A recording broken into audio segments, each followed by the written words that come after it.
Welcome to Pokemess Generation 1. Not Generation 1, Generation 2. Session 1. I finally fixed the tree. Are you guys ready to see it?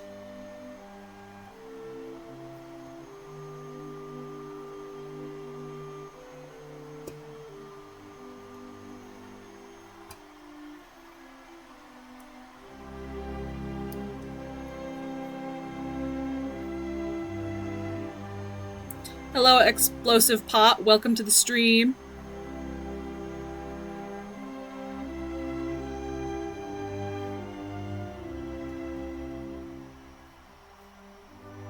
Okay.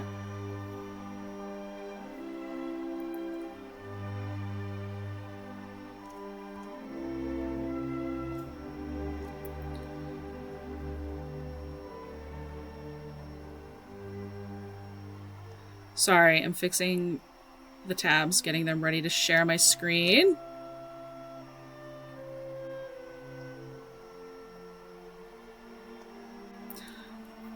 Yeah, Twitch does auto-do emoticons.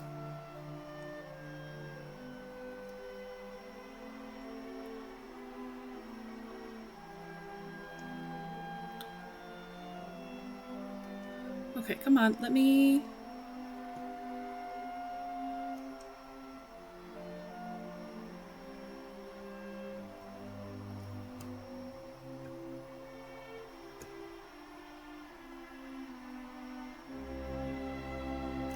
Come on. There we go.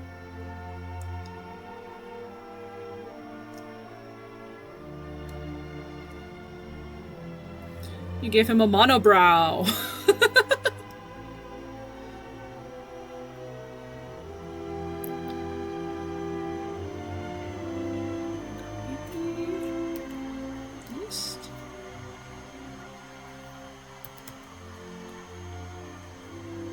Oh, I see. Oop, I'm silly.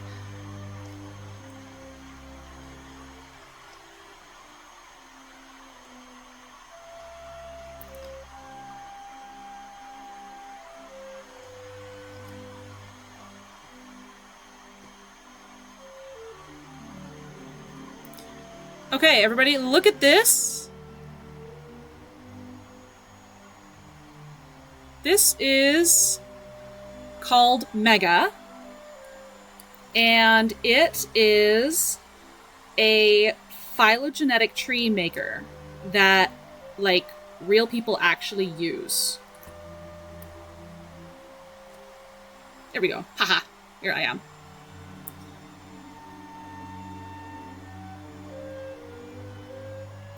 Let me... Whoop! Oh, I've got...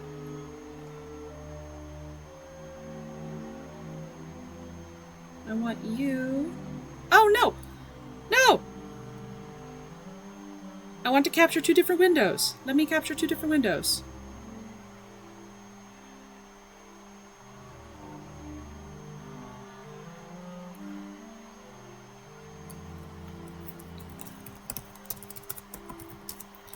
Sorry, it's scuffed. Okay, let's take a look at the chat. You're playing with emoticons. You're having fun. Ooh!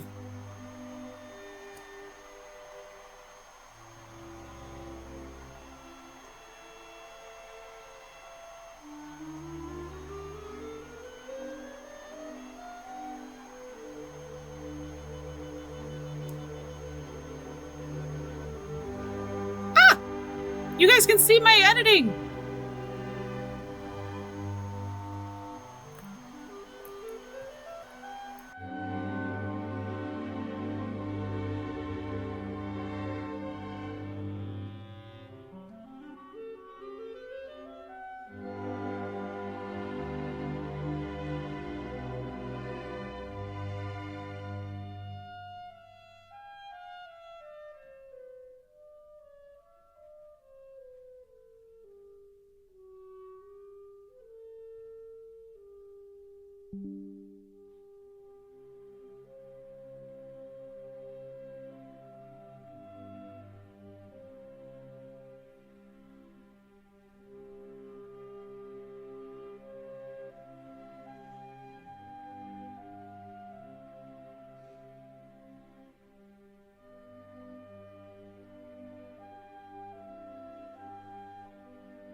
ha ha ha ha ha ha ha. Okay, can you guys hear me now? I don't know how, but like, my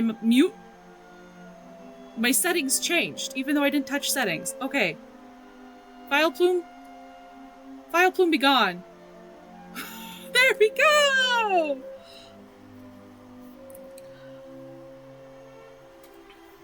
Okay. Let's get down to business.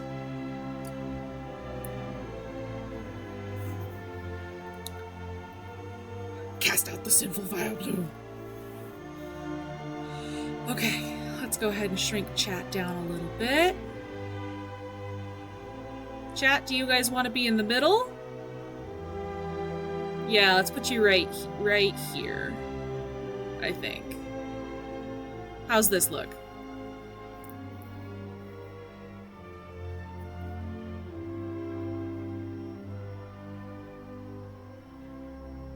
Looks good? Good? Perfect. Okay. Well, everybody, I have fantastic news.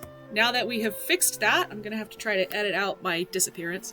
I'll forget. So whoever watches the VOD is gonna have a fun, awkward, like, 5 minutes. Yeah, let's just hop right into it. It is already almost 10:30, and I hope to already be going. Okay. So, everybody, first, let's introduce you to Mega.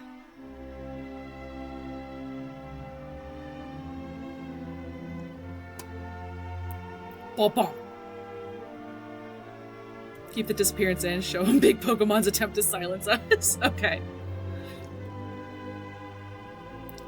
So everybody, this is Mega. This is a program that actual scientists use. I used it in school to make a phylogenetic tree of grasshoppers. Because the Krita was getting a little hard to handle, and there was no way that my computer would be able to run a Krita that size. The canvas was going to get huge. It was going to be a disaster. So, we have switched to actual phylogenetic tree software. Just a refresher, the biggest downside is that I can't have pictures anymore. So y'all are going to have to help me remember what things look like. So, I'm going to need your help. But you guys are fantastic, and you have been a great help anyway. So,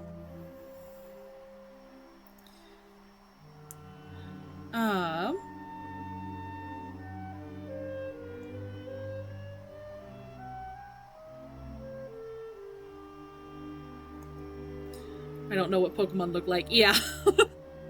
We're just gonna have to be thinking and thunking. They look like Pokemon, duh.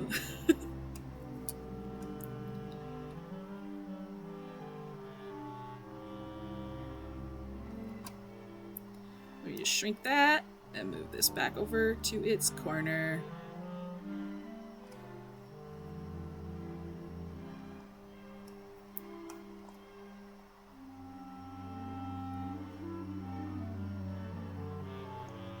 There we go.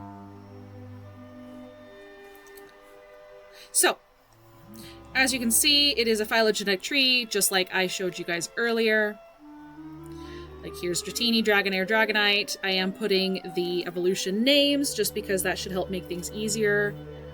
Because, like, we can do taxon names, so if we're like, oh my goodness, Chikorita looks a lot like Bulbasaur. It might help if I could spell. Boom, it takes us to Bulbasaur. Bulbasaur. Dinosaur. Okay. Actually, let's get some water real quick, since it's gonna be time to read.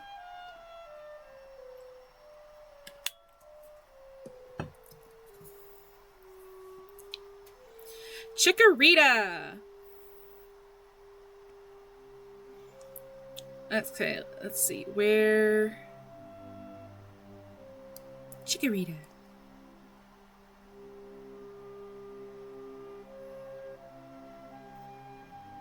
Pokedex entries. Yes, it is going to probably be related to Bulbasaur. Okay. This Pokemon was unavailable prior to Generation 1. Generation 2. It is a plant. A sweet aroma gently wafts from the leaf on its head. It is docile and loves to soak up the sun's rays. Its pleasantly aromatic leaves have the ability to check on the humidity and temperature. It loves to bask in the sunlight. It uses the leaf on its head to seek out warm places. In battle, Chikorita waves its leaf around to keep the foe at bay. However, a sweet fragrance also wafts from the leaf, becalming the battling Pokemon and creating cozy, friendly atmosphere all around. Uses the leaf on its head to determine temperature and humidity. It loves to sunbathe.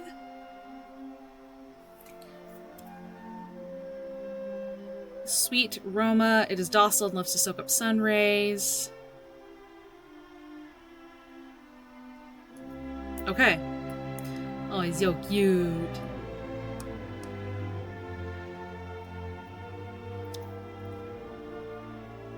So, and here's its evolution. It is a plant. So, what we have to determine is this a symbiotic relationship? Or is this mimicry? Or is this the same thing as what was going on with Bulbasaur, where I think we determined it was a symbiotic relationship with plants? Or do we want to say that Chikorita is actually a quadrupedal plant? In which case, it'll go up at the top. I think it's like Bulbasaur.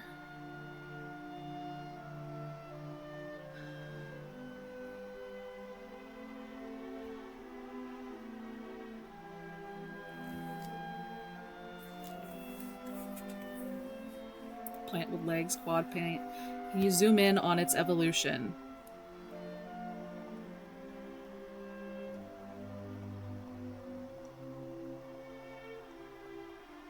I clicked on the evolution. And now I'm getting all these little bing, bing, bing, bing. Oh, it's little gifts. I don't even know what's happening.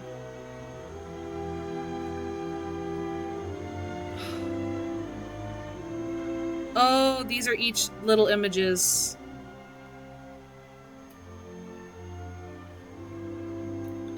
I went past the big one? Oh, there's too many.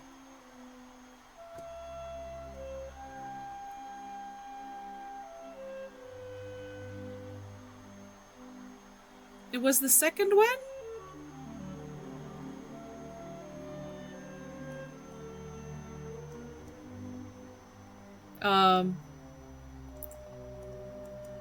My brain do be little. The first time you went through.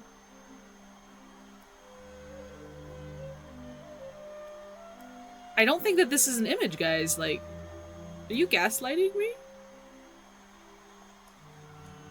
Okay, we can go through each of these images and look at them.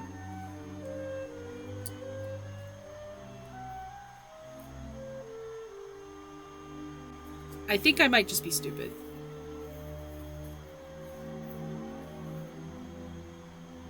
Okay, so here's Chikorita. What are the other ones called? Bayleaf and Meganium. Bayleaf. This goes in soup. And this is a flower.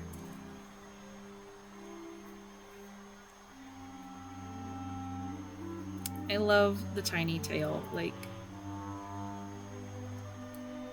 look at that. Perfection. Plants can have toes. Name one plant.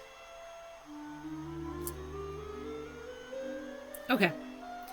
Sorry, Flame Point. I am gonna lean towards what Brixa is saying. I think that this is actually a pretty easy one.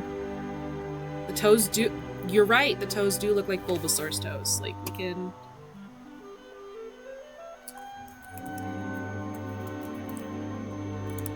Bulbasaur. Dem toes. Oh, look where we wound up. Back up Bulbapedia.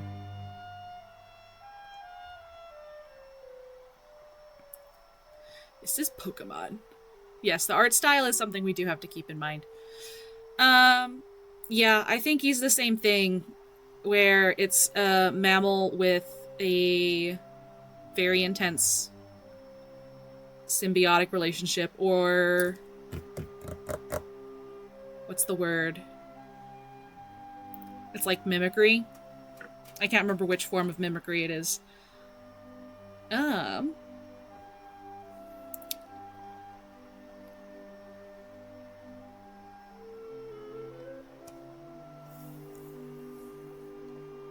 Shoop, don't tell me we're gonna have to do that every time I add a new node. Well, let me... Chikorita, Bayleaf, Meganium.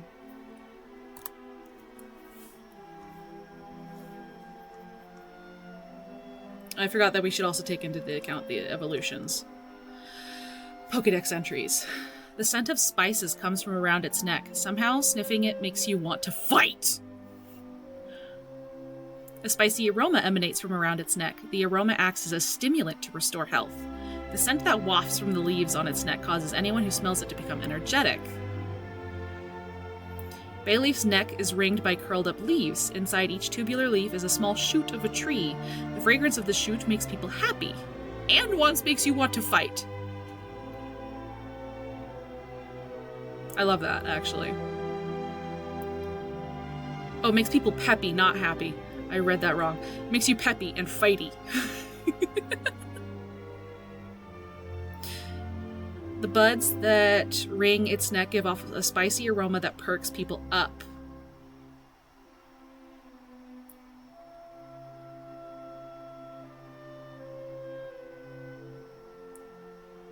So you become energetic, peppy, and wanting to fight.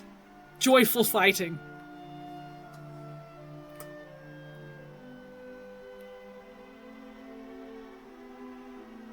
Big Pokemon doesn't want you to know about the Pokemon-based plant crack.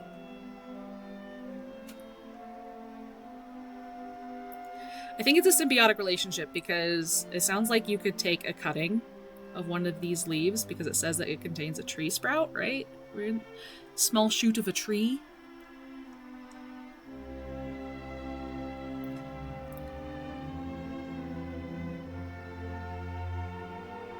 Meganium. Oh, look at his little Fitzes. Crack is plant-based. Coca.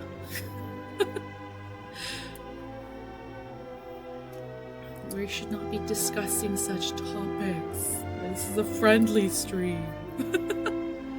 Doesn't change my statement. Okay, Meganium. The aroma that rises from its petals contains a substance that calms aggressive feelings. Okay, so it backs down. You're no longer fighting. Meganium's breath has the power to revive dead grass and plants. It can make them healthy again. It's just like a fairy creature. I love this guy. Anyone who stands beside it becomes refreshed, just as if they were relaxing in a sunny forest. We are plant-based. The aroma that rises from its petals contains a substance that calms aggressive feelings. The fragrance of Meganium's flower soothes and calms emotions. In battle, this Pokemon gives off more of its becalming scent to blunt the foe's fighting spirit. Its breath has the fantastic ability to revive dead plants and flowers. Cannibal, rocks are just compressed plants. It depends on the rock. And I think that's all its description. This Pokemon can fire a tremendously powerful solar beam from its 4 flowers. Another name for this is Mega Soul Cannon. Nom nom nom nom. Yeah, I feel pretty good about putting it with Chikorita. Not Chikorita, with... well, I do feel really good about putting it with Chikorita, seeing as how it's the evolution of Chikorita. Indirect, albeit. I feel pretty good about putting it with Bulbasaur and Ivysaur and Venusaur.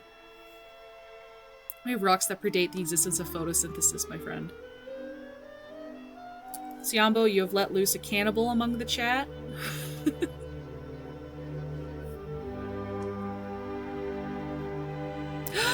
Okay, everybody. Listen up. This is my favorite Pokemon. Cyndaquil. I just think it is so cute. It's got a snoot. Its eye is always closed. I always thought that was adorable for some reason. It's got little toeses. Flame is a rock eater. I love this guy. I think he's perfection incarnate. Whoever designed him gets a gold medal. His Evo got in trouble last year, didn't it? I heard something about that, and I was like, no, I don't know what's happening. So I don't know the full story, but I reject it. I reject it. It's kind of funny that they call this a fire mouse Pokemon, because it seems more like a shrew. I actually always thought of it looked a bit more like an anteater. I know where you live. That's not something you're supposed to say, oh mod. Could get you in trouble.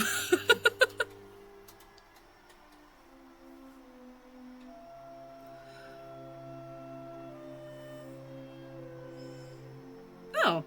They're like all male, interestingly enough. That's interesting.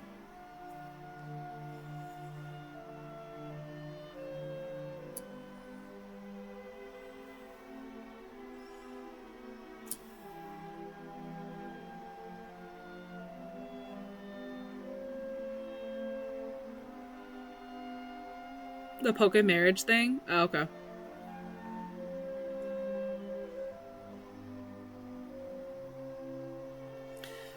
Okay.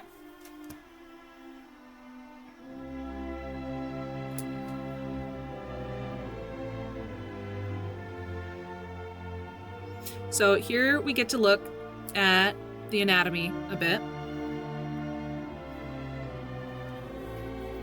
Where we see it's fire. So this guy is probably going to be related to Charmander, because it's pretty impressive to have fire. Except it says that he's a mouse, so we can gather that this thing has fur, actually. Niddle. Oh, yeah, it's got paws. Don't know why it has, like, the stylized claws things. But yeah, those are clearly paws. So, mammalian. It's also got ears. Reminds me of a sandshrew. Yeah. Oh my gosh! Oh my gosh! Oh my gosh! Hold on a second, guys. Hold on a second, guys.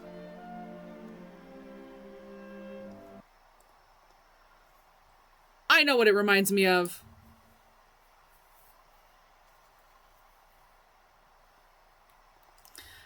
Like, I got hacked at Game Freak and the hacker leaked myths from the Pokemon setting, with some of them being pretty freaking creepy. It's an identical Sandshrew head, middle evolution. Yeah. Hold on, I turned off the music, but let me...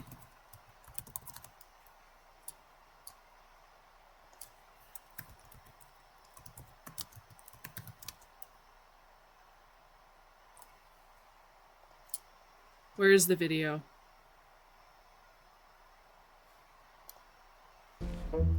One animal about to learn a new life lesson is a young male from the Sengi family.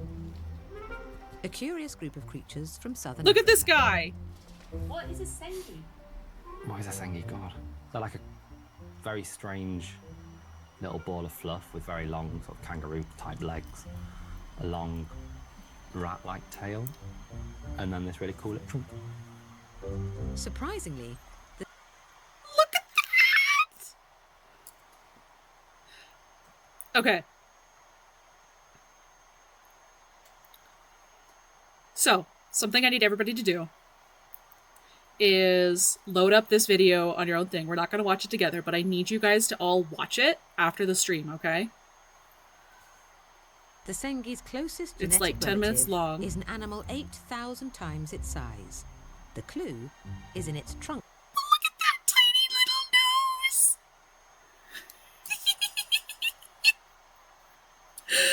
I love this video so much. It's actually so fantastic. And you need to go watch it, all of you. You should look up Tenrex.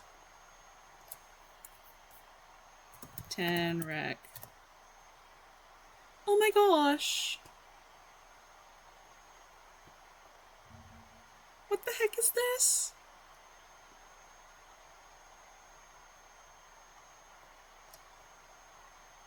I love you.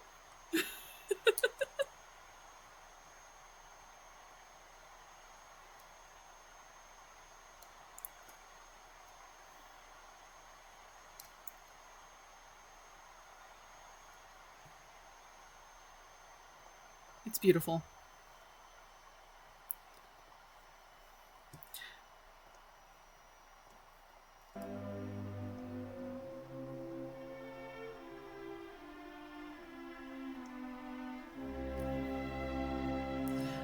Alright, so, yes, mammalian.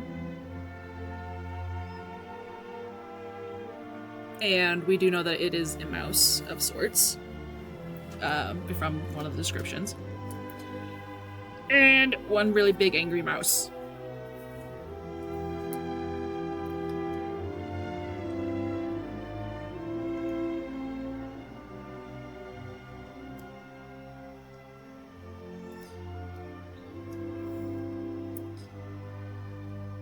I think the black things might be related to Sandshrew plating.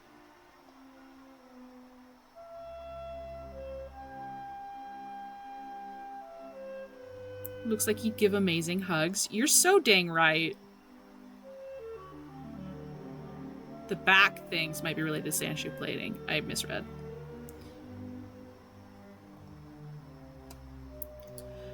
Okay. Let's go ahead and read these.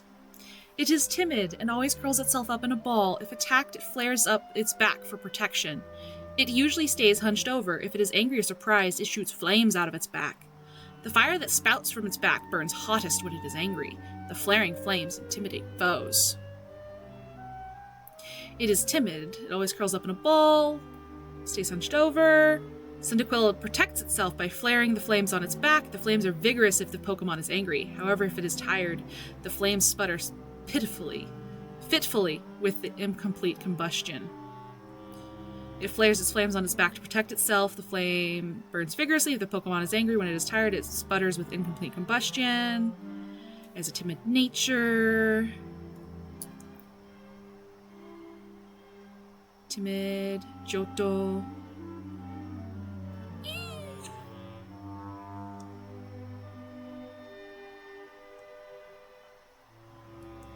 Fire Mouse Pokemon. Quilava.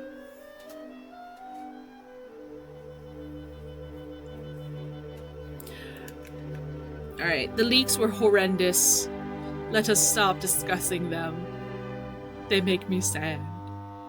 I refuse to acknowledge them much more than that. Because Cyndaquil's my favorite. Okay. Where is Pokedex entries? Be careful if it turns its back during battle. It means it will attack with the fire on its back. This Pokemon is fully covered in non-flammable fur. Okay, so we have confirmation of fur beyond it just being a mouse Pokemon. It can withstand any kind of fire attack. Before battle, it turns its back to its opponent to demonstrate how ferociously its fire blazes. Quilava would rub... Yeah, he would rub your face into your chest like a cat. Unless it's about Farfetch'd. Yes, we could talk about Farfetch'd leaks, I guess. But yes, Quilava would definitely rub his face into your chest like a cat. Before battle, it turns It's fully covered in non-flammable fur. Quilava keeps its foes at bay with the intensity of its flames and gusts of superheated air. This Pokemon applies its outstanding nimbleness to dodge attacks, even while scorching the foe with flames. Nimbleness, fully covered. Be careful. It intimidates its foes with the heat of its flames. The fire burns more strongly when it readies to fight. Shows off its fire. Intense air. Intense intimidation. The fur covering this Pokemon's body never burns. No matter what, it can shrug off any kind of fire attack. This creature's fur is most mysterious. It is wholly impervious to the burning touch of flame. Should Quilava turn its back on you, take heed. Such posture indicates a forthcoming attack.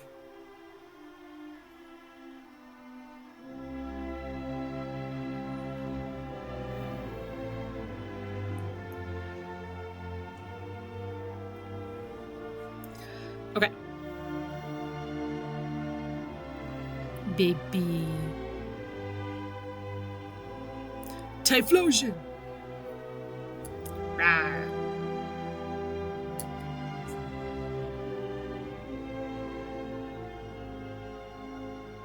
Love this thing. Shape. Ooh.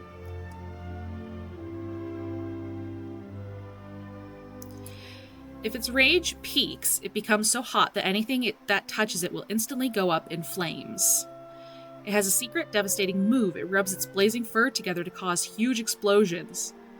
When heat from its body causes the air around it to shimmer, that is a sign it is ready to battle. Typhlosion obscures itself behind a shimmering heat haze that it creates using its intensely hot flames. This Pokemon creates blazing explosive blasts that burn everything to cinders. It can hide behind a shimmering heat blaze that it creates using its intense flames. Typhlosion creates a blazing explosive blast that burn everything to cinders. Attacks using blasts of fire. It creates a heat shimmer with intense fire to hide itself.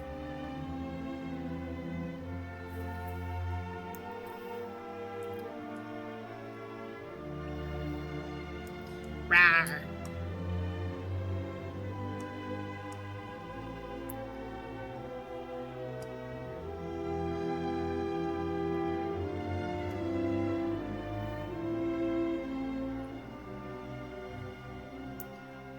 Where was Electivire?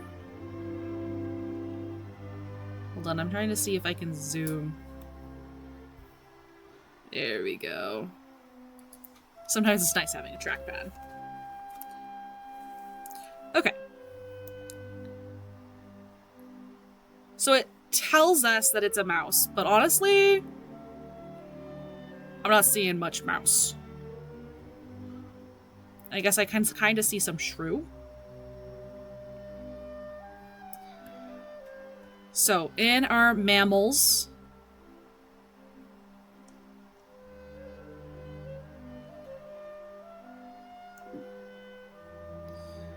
someone that actually knows their phylogenies, which I understand the basics of phylogenies. I think they're fascinating. I know a bunch of random trivia, but like someone who has extensive knowledge would probably have a conniption if they saw my recreation of the phylogenetic tree here. You'd say either somewhere in the carnivorans or with the sandshrew line, or a mouse with long nose. Yes. Oh. Yeah, because Quilava kind of makes me think of like a weasel. And so does the Typhlosion in Hisuian.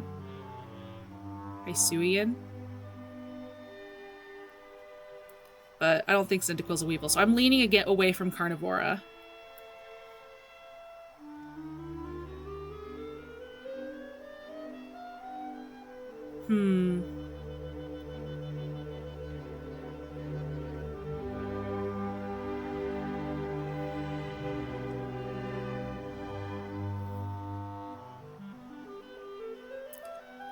It reminds you of Vulpix and Electabuzz, but also reminds you of Sandslash. I shall disappear and spontaneously combust. Farewell.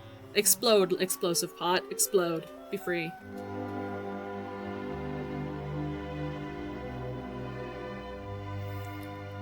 Okay.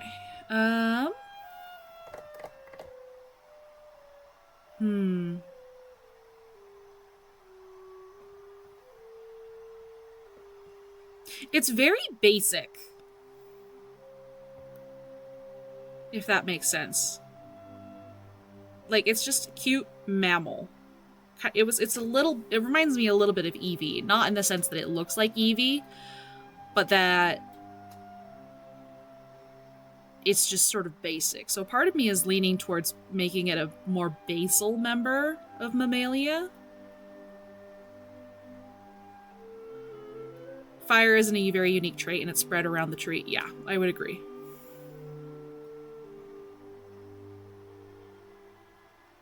I think where possible, I might put the animals of the same type, but we sort of treat type and such things as following the niche.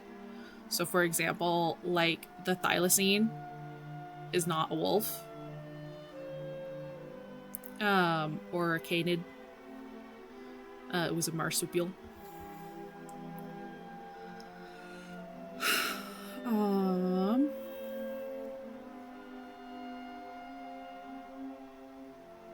Which is interesting, because thinking of marsupials, this is something that just occurred to me. We have Kangaskhan and Happiny, Chansey, and Blissey over here because they're marsupials. They have pouches. But the big thing about marsupials is that they...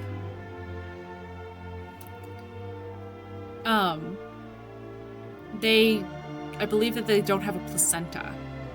Or something along those lines. But like, that's why they give birth so young and they have the pouch and everything. Cyndaquil's behavioral is similar to a Sandshrew, I think. Yeah, I would agree. But in Pokemon, all of them lay eggs. So having put the Kangaskhan and Happiny, Chansey, and Blissey there because of their pouches, is kind of funny because that's taking logic from our world and being like, well, these are mammalian, and we know that these guys are, these guys go here. Which I'm too lazy to move them. They're stuck there.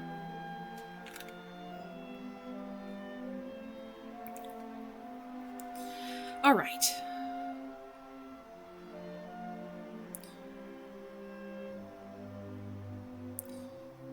Where is Sandslash? Sandshrew, Sandslash.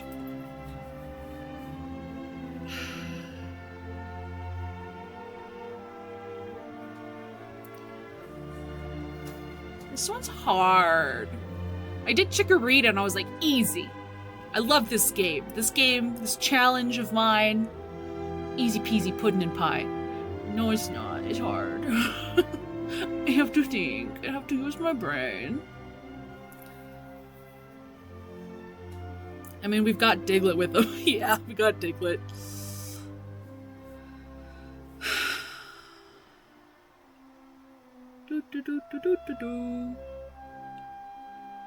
Okay.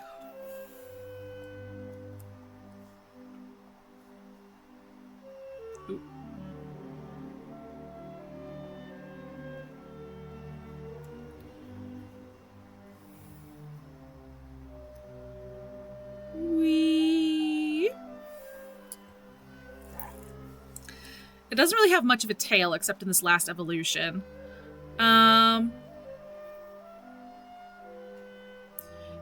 You know what? Diglett's probably also pretty long, so I imagine that...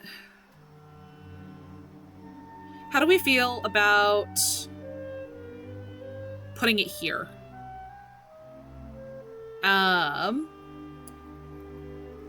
As like a basal rodent. How do we feel about that?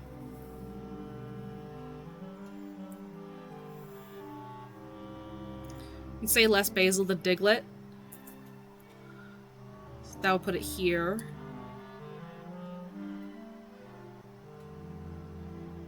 Diglett is extremely unique. Yeah, I think that that's just something Diglett did. But yeah, I see what you're saying. Diglett went off on its own. It deserves to be the hagfish. The hagfish. Okay, okay. I think we'll go ahead and put...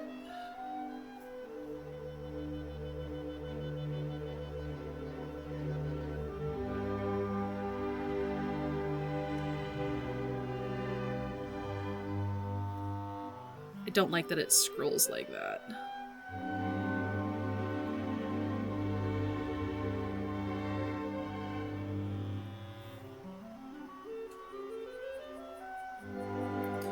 Okay, we're just gonna have to put up with it, though.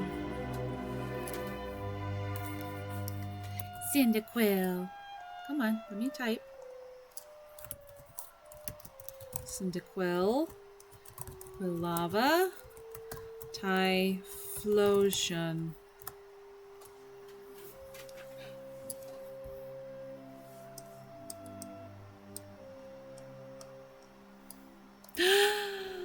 Another of my favorites. Totodile.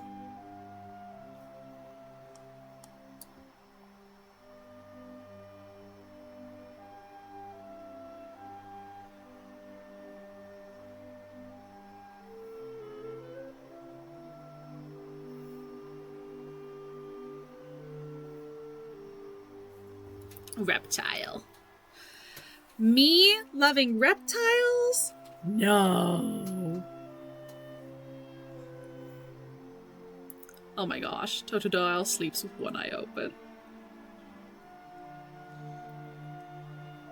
Look at this baby.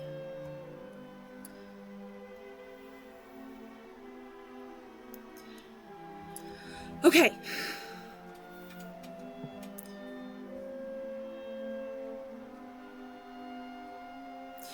Its well-developed jaws are powerful and capable of crushing anything. Even its trainer must be careful. It is small but rough and tough. It won't hesitate to take a bite out of anything that moves. This rough critter chomps down on any moving object it sees. Turning your back on it is not recommended. Despite the smallness of its bodies, Totodile's jaws are very powerful. While the Pokemon may think it is playfully nipping, its bite has enough power to cause serious injury. It is small and rough but tough. It won't hesitate to take a bite out of anything that moves. Even its trainer must be careful. It has a habit of biting anything with its developed jaws. Even its trainer needs to be careful. It has powerful, well-developed jaws, are capable of crushing anything. Despite the smallness of its body. Rough and tough. Okay. Little baby, little belly rub. Croconaw. He also sleeps with one eye open. If it loses a fang, a new one grows back in its place. There are always 48 fangs lining its mouth. It opens its huge jaws wide when attacking. If it loses any of its fangs while biting, they will grow back in. The tips of its fangs are slanted backwards. Once those fangs clamp down, the prey has no hope of escape. Once Croconaw has clamped its jaws on its foe, it absolutely will not let go. Because the tips of its fangs are forked back like barbed fish hooks, they become impossible to remove when they have sunk in. Once the jaws clamp down on its foe, it will absolutely not let go. Because the tips of its fangs are forked back like fish hooks, they become irremovably embedded. It opens its huge jaws wide when attacking. If it loses any fangs while biting, they grow back in. There's always 48 fangs lining its mouth. Once it bites down, it won't let go until it loses its fangs. New fangs quickly grow into place.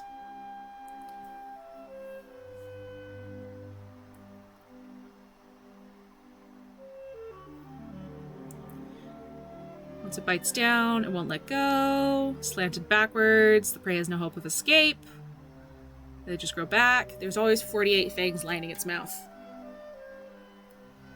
How many teeth do salt water crocodiles have? 64 to 68 teeth. I was just curious how many teeth I had compared to a crocodile.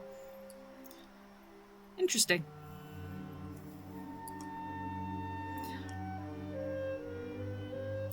Little guy. He's so round. I actually don't like him very much. He kind of reminds me of a pug, and I don't like pugs. I'm not the biggest fan of brachycephaly.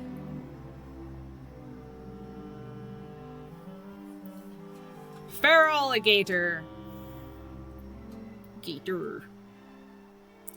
I think it's with Charmander, more basal than Cubone, just on first impressions. Okay, maybe. It also sleeps with one eye open.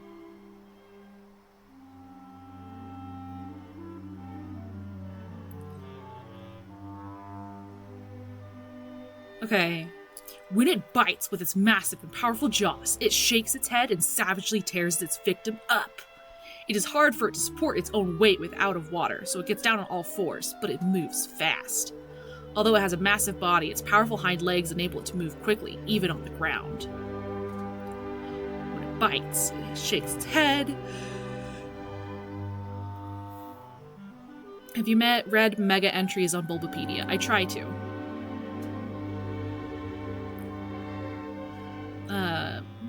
It gets down on all fours, but it moves fast. Feraligator intimidates its foes by opening its huge mouth. Math! Everyone think about math. 2 + 2 = 7? In battle, it will kick the ground hard with its thick and powerful hind legs to charge at the foes at an incredible speed. It opens its mouth to intimidate battle. Incredible speed. It is hard for it to support its own weight. It bites with its massive and powerful jaws. It shakes its head and savagely tears up its victim. It usually moves slowly, but goes at a blinding speed when it attacks and bites prey.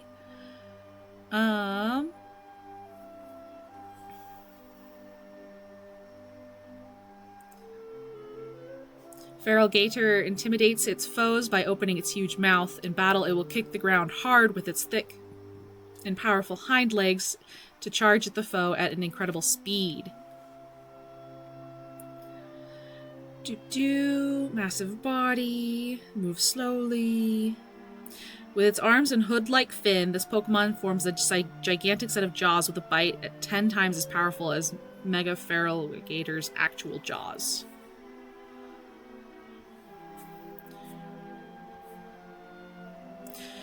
Interesting that they describe it as being quadrupedal, but they have it as not.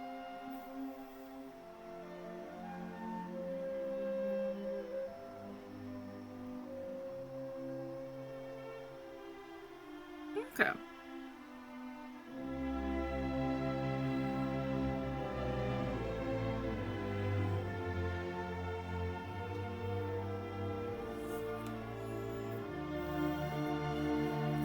So, it is a crocodilian, which, cheating a little bit like we did with the marsupials, we know that that is more closely related to birds than to other reptiles, so we want to look at our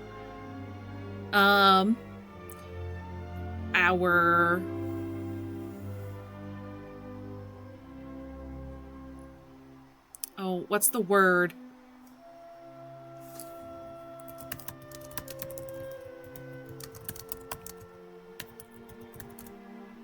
What's the word? It is Archosaur. Okay, perfect. Look at my brain. Okay. Archosaur.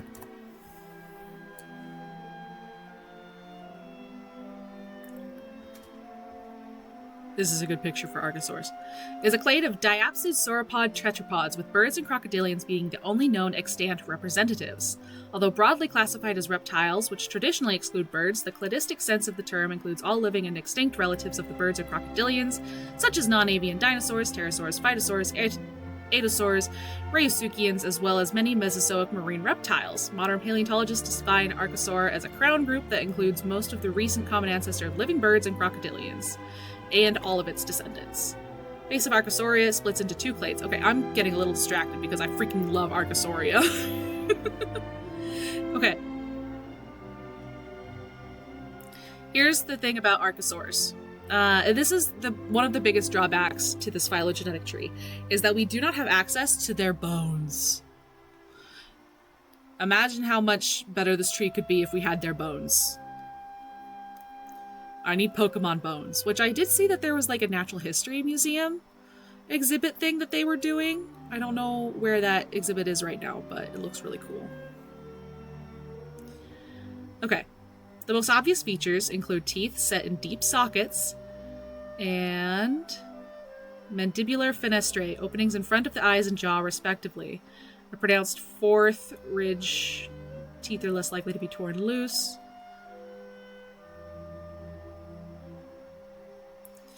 Anyway, I believe the big thing is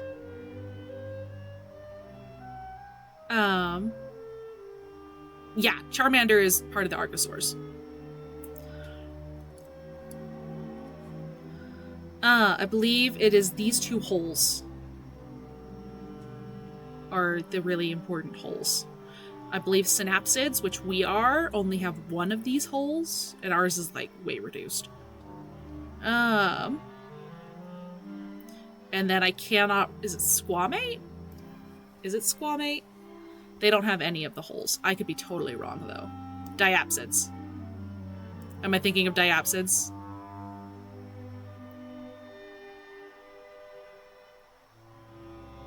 Thank you, Brixit, for fixing me. I'm getting my words all mixed up. It's been a minute since I took my paleontology class where we went over all these fun differences. And since I took my herpetology course. I used to know these things really well.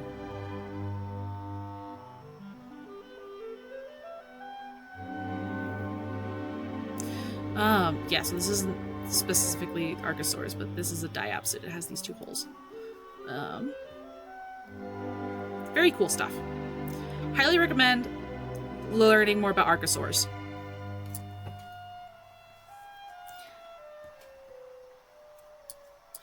Okay.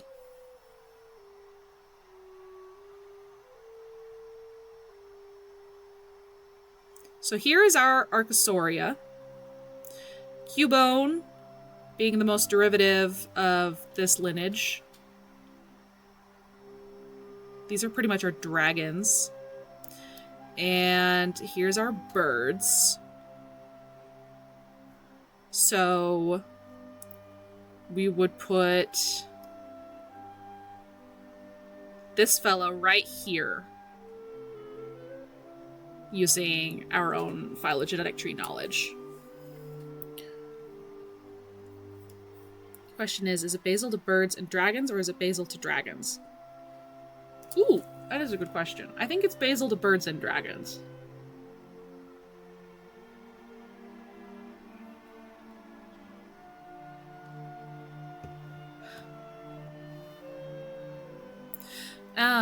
Because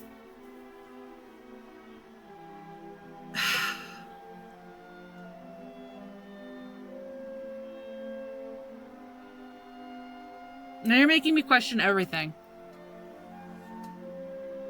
Because I'm wondering if we should move the birds to be right here. Like, move the whole tree.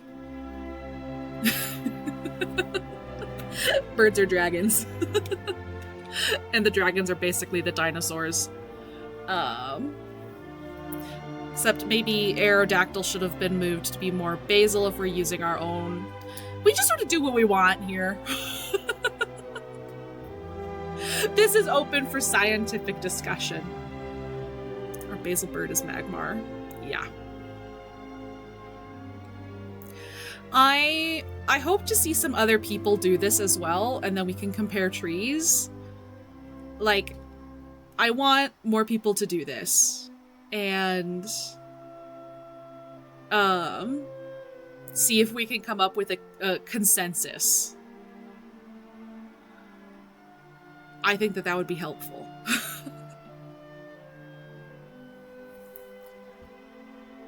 Okay. I think he's gonna go here. Right, I scrolled down for a reason so that I could see how to spell his names. Swoop.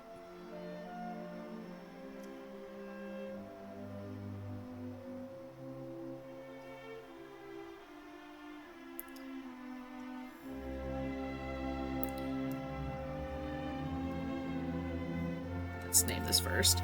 Totodile, Croconaw, Feral, Gator,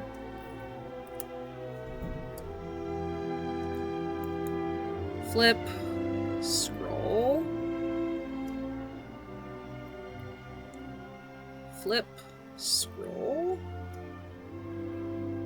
Okay. Perfect. Just how I want it to be.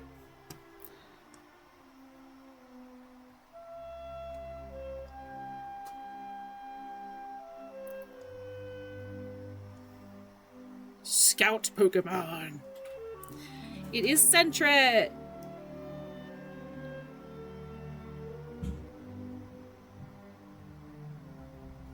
Which turns into Furret. Scroll down to mammals because we're gonna need to be here.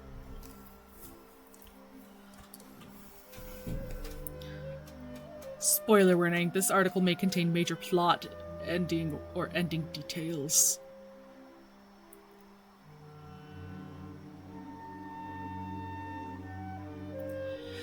A very cautious Pokemon, it raises itself up using its tail to get a better view of its surroundings.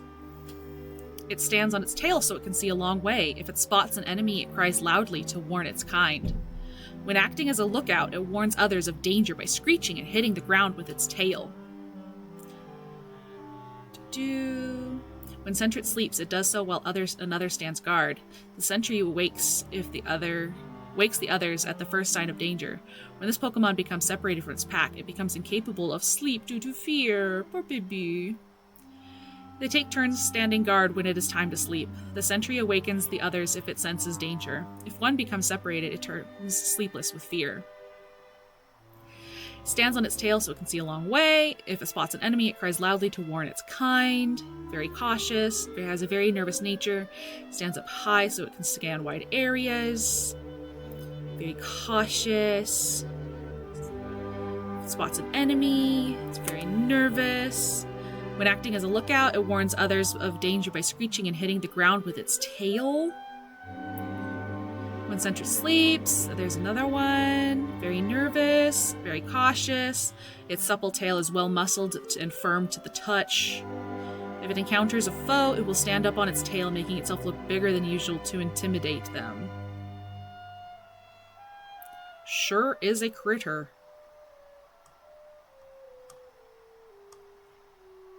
And Furret's entry.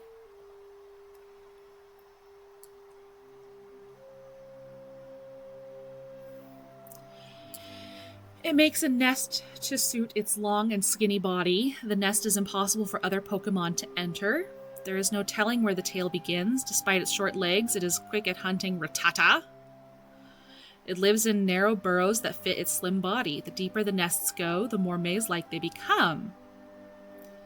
Furret has a very slim build. When under attack, it can slickly squirm through narrow spaces and get away. In spite of its short limbs, this Pokemon is very nimble and fleet. There is no telling where the tail begins. Despite its short leg, it is quick at hunting Rattata. Furret has a very slim build. It makes a nest that others can't enter. The mother puts its offspring to sleep by curling up around them. It corners foes with speed.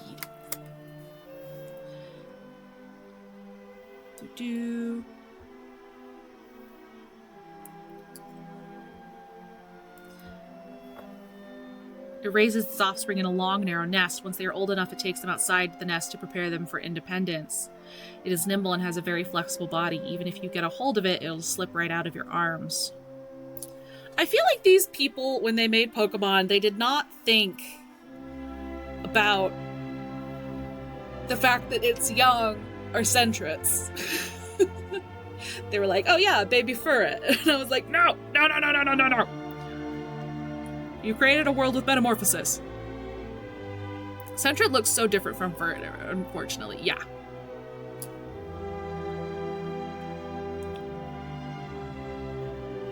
All these have in common is that they're mammalian.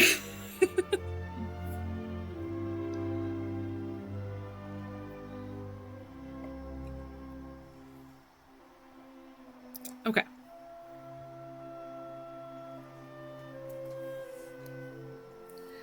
Where does Furret go?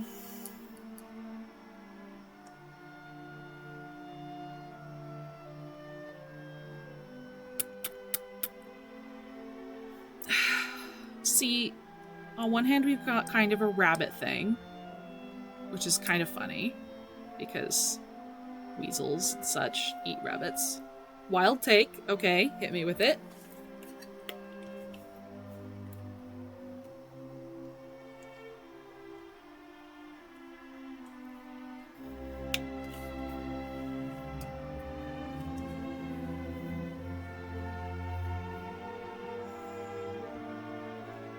Basil and just outside the pouch group.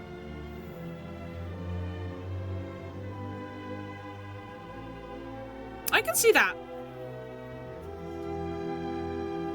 Sort of basil mammalia. We did come from rodents originally.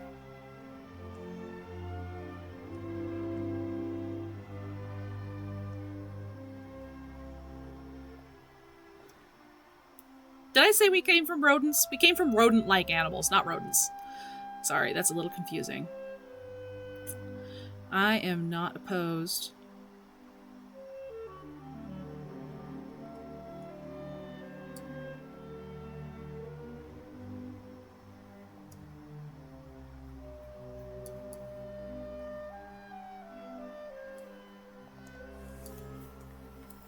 Sentret.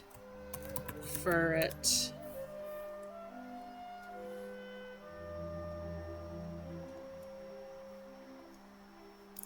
Let's do some flipping.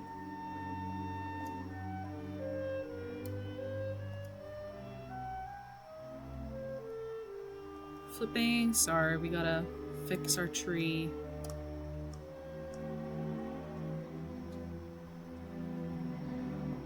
Those two trees are a little more complicated. They can stay where they're at. I think a lot of Pokemon are implied to not often evolve in the wild to some degree.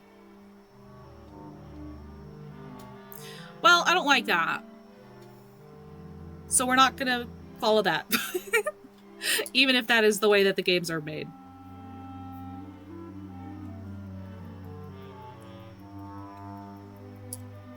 That said, I do actually think that there is some biological basis. Ohms and axolotls are in juvenile stages, and I believe that they don't have to fully go into the adult stage to reproduce. So we could say hypothetically something similar can happen with creatures like Furret, where based on environmental factors, it lays the egg, but due to environmental factors like and epigenetics, they could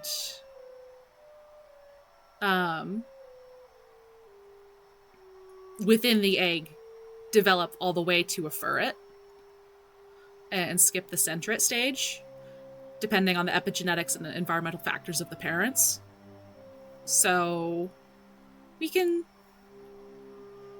talk our way into it. Into making it work.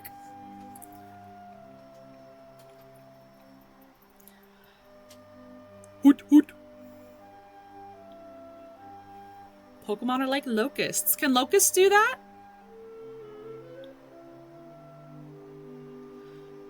You've got things like sequential hermaphrodites. I'm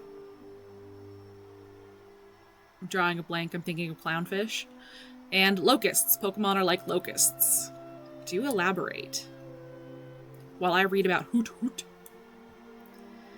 It always stands on one foot. It changes feet so fast the movement can rarely be seen. It has a perfect sense of time. Whatever happens, it keeps rhythm by precisely tilting its head in time. It begins to hoot at the same time every day. Some trainers use them in place of clocks. Hoot Hoot has an internal organ that senses and tracks the Earth's rotation. Using the special organ, this Pokemon begins hooting at precisely the same time every day. It has a perfect sense of time. Whatever happens, it keeps rhythm by precisely tilting its head in time.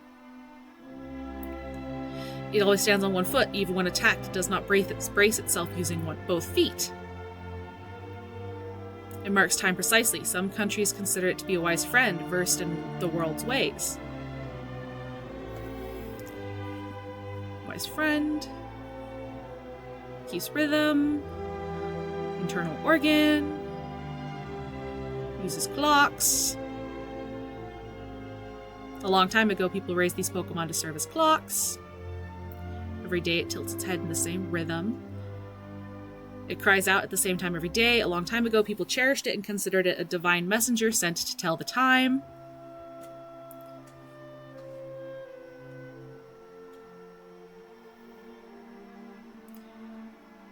Hoot Hoot's internal clock is precise at all times. It tilts its head in a fixed rhythm. Since it tells the time precisely, some countries consider it to be a deity of wisdom versed in the ways of the world. Locusts change from a solitary form to a gregarious form as a result of high population and vice versa. When they lay eggs, the offspring hatch in the same form as the parent. Yeah. So it could be something similar to that Pokemon can do. It's a big foot. And you turn into Noctowl.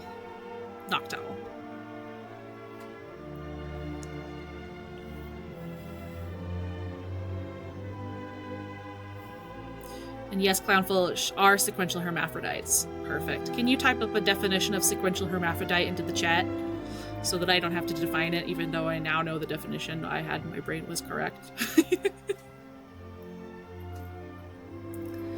Its eyes are specially adapted. They concentrate even faint light and enable it to see in the dark. When it needs to think, it rotates its head 180 degrees to sharpen its intellectual power. I too do this. Its extremely soft feathers make no sound in flight. It silently sneaks up on prey without being detected. Noctowl never fails at catching prey in darkness. This Pokemon owes its success to its superior vision that allows it to see in minimal light, and its soft, supple wings that make no sound in flight. It unfailingly catches prey in darkness. Noctowl owe their success to superior vision that allows them to see in minimal light and to their supple and silent wings. Its eyes are specially adapted. Its eyes are special. They can pick out objects as long as there's the tiniest amount of light. If it flips its head upside down, it's a sign that it is engaged in very complex thinking. Its eyes are specially developed to enable it to see clearly even in murky darkness and minimal light.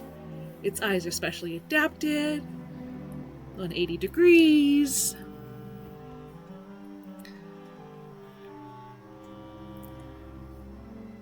With eyes that can see in pitch darkness, it never lets its prey escape. Some even call it the Emperor of Dark Nights. When it turns its head entirely upside down, you know it is troubled by something. If you don't leave it be, it will peck you. Complex thinking, specially adapted. Its extremely soft wings make no sound in flight. It silently sneaks up on prey without being detected. Look at the bird eye. Definitely an owl. And it has now decided to stand on both feet.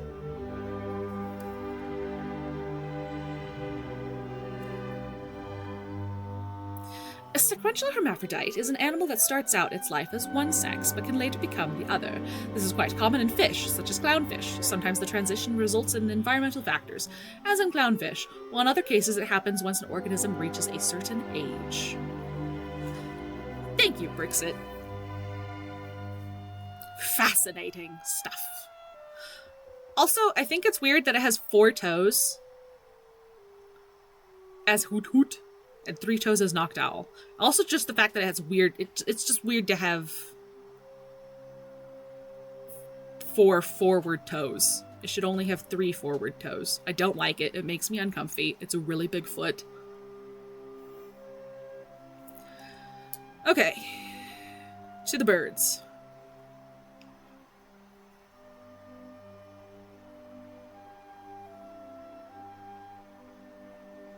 To be fair, one of them must be a hind toe rotated forward. It's kind of like how a macaque can rotate one toe all the way back. And have 2 in both direction. Yeah, I think that's where they got the 4 toes from, but it still makes me uncomfy because, like, it shouldn't do that. Okay.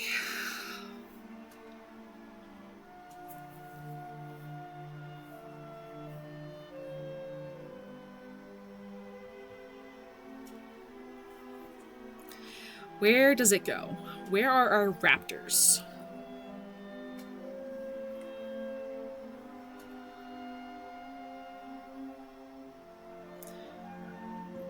You think it's going to be close to Murkrow when we get there? Maybe.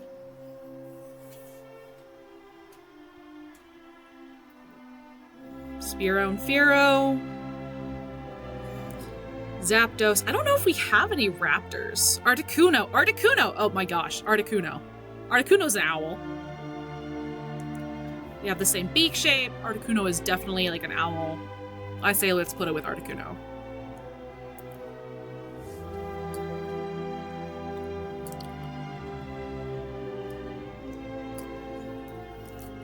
Hoot.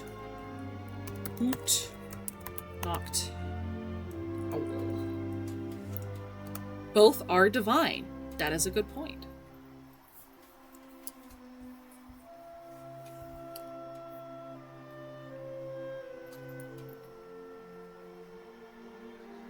Okay. And we gotta go through at least 1 bug before we close. I wasn't planning a very long stream today, so we'll go ahead and knock out this bug. And then we'll call that for the day. Bouge. Ladyba. Ladyba. Ladyba. Ladyba.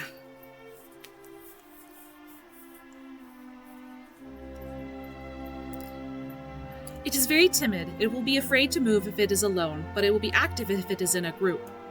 When the weather turns cold, lots of ladybug gather from everywhere to cluster and keep each other warm. It is timid and clusters together with others. The fluid secreted by its feet indicates its location. Such a creative name. It's very timid. They keep each other warm. Ladybug secretes an aromatic fluid from where its legs join its body. This fluid is used for communicating with others. Pokemon conveys its feelings to others by altering the fluid's scent, so it uses pheromones. That's pretty cool. Ladybug communicates using a fluid that they secrete from where the legs join the body. They are said to convey feelings to others by altering the fluid's scent. Once the weather turns cold, numerous ladybug gather from everywhere to cluster and to keep each other warm. It's very timid. It is so timid it can't move. If it isn't with a swarm of others, it conveys its feelings with scent.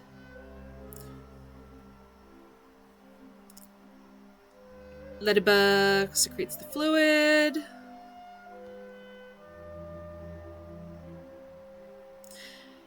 They are timid and grow uneasy when not in a swarm with others of their kind. The pattern on their backs differs slightly from one another.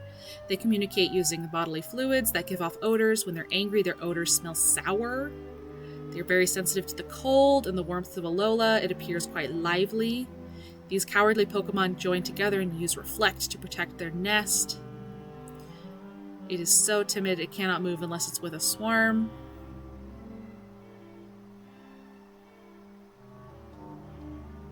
It conveys its feelings through scent.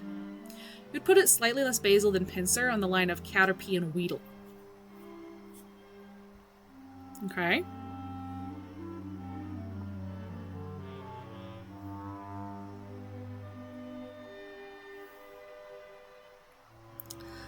Let's see what we have for Lydian. When the stars flicker in the night sky, it flutters about, scattering a glowing powder. The star patterns on its back grow larger or smaller depending on the number of stars in the night sky. Interesting. In the daytime, when it gets warm, it curls up inside a big leaf and drifts into a deep slumber, so it's nocturnal. Literally because I have no idea where else it would go, and it has wings. It's true, it has wings. It has to go with the wing guys. It is said that it lands with clean air, where the stars fill the sky, there lives Lydian in countless numbers. There's a good reason for this. The Pokemon uses the light of the stars as its energy. Oh, it says that in lands, not that it lands with clean air. I was like, what does he mean? In lands with clean air. The star patterns on its back grow larger or smaller depending on the number of stars in the night sky. When the stars flicker in the night sky, it flutters about, scattering a glowing powder. Uses starlight as energy. When more stars appear at night, the patterns on its back grow larger. When the stars flicker in the night sky, it flutters about, scattering a glowing powder. The spot patterns on its back will grow larger or smaller, depending on the number of stars in the night sky. This Pokemon also loves to eat berries. In the daytime, it curls up in the grass to sleep. In battle, it throws punches with all 4 arms. The number of each individual blow is piddly, so it aims to win by quantity rather than quality. It is said that the pattern on its back are related to the stars in the night sky, but the details of that relationship remain unclear. It flies through the night sky, sprinkling the sparkly dust. According to some, if that dust sticks to you, good things will happen to you.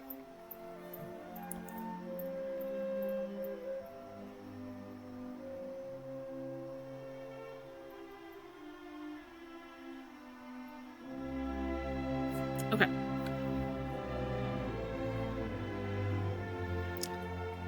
What are the patterns? I don't know. We can't see. Let's see if we can find a Lydian from behind.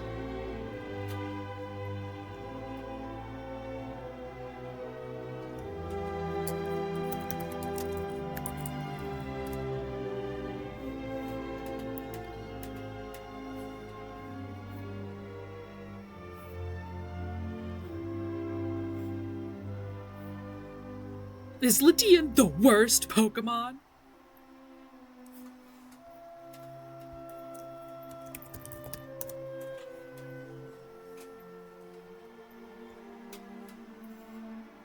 Nope, just a little ladybug.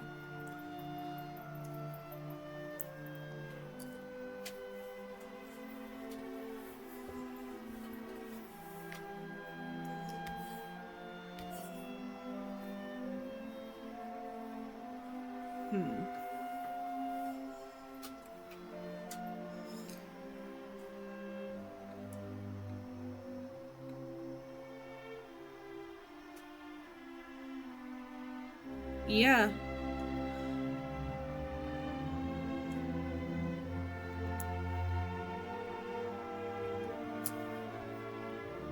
No, I think putting it next to one down from Pinsir is a good idea.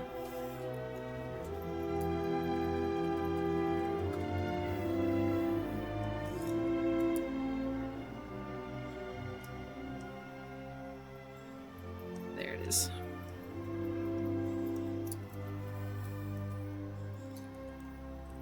Lydian. We will see more beetle Pokemon. Yes, we will build a whole beetle tree.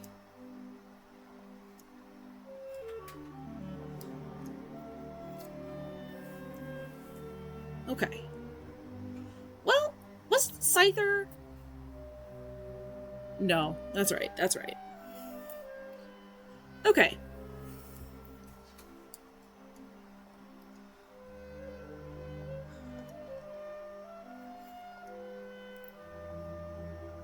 Boop, boop.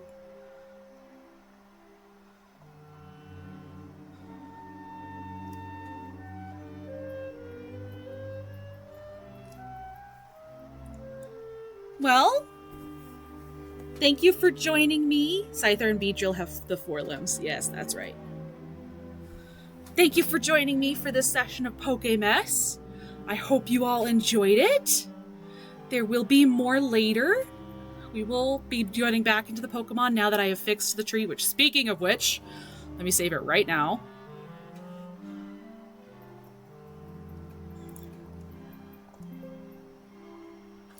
There, it is saved. I will save it again in a few minutes just to confirm. And yeah, thank you so much. I hope you all have a lovely day. Mwah. And you know how we always close. Whop!